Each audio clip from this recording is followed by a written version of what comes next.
Welcome to this lesson on the chain rule. This is one of the most powerful and essential tools in calculus. Today, we will master how to differentiate composite functions using this rule.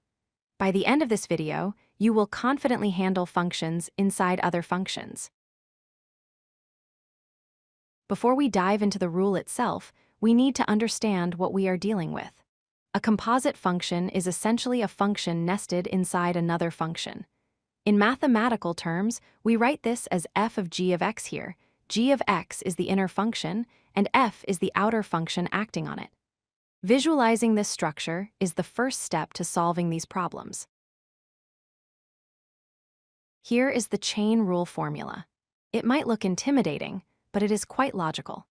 The derivative of f of g of x is equal to f prime of g of x multiplied by g prime of x. In simpler terms, you take the derivative of the outer function, keeping the inside exactly the same, and then you multiply that by the derivative of the inside function.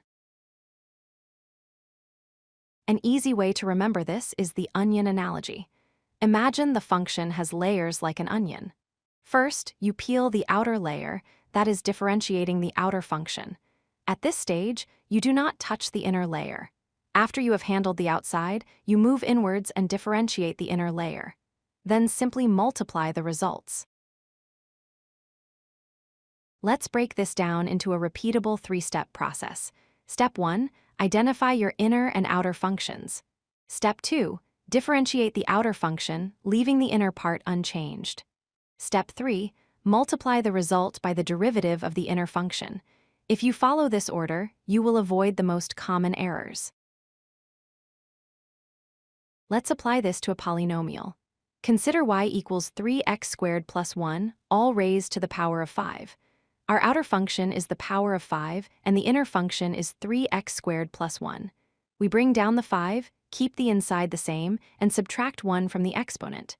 Then, we multiply by 6x, which is the derivative of the inside. Simplifying gives us our final answer. Now let's look at a trigonometric example, sine of x cubed. Here, sine is the outer function and x cubed is the inner function.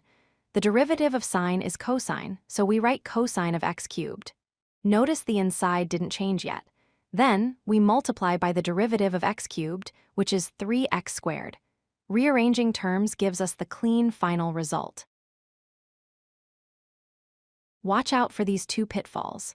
First, never forget the chain part, multiplying by the derivative of the inside. If you forget that, the answer is wrong. Second, don't change the inside function while differentiating the outside. For example, the derivative of sine of x squared is cosine of x squared, not cosine of 2x. To wrap up, remember that the chain rule is for composite functions. Always identify your layers. Work from the outside in, differentiate the outer layer, keep the inner layer as it is, and then multiply by the derivative of the inner layer. With practice, this pattern becomes second nature. If you like this video, hit that like button and don't forget to subscribe. Visit codelucky.com for more such useful content.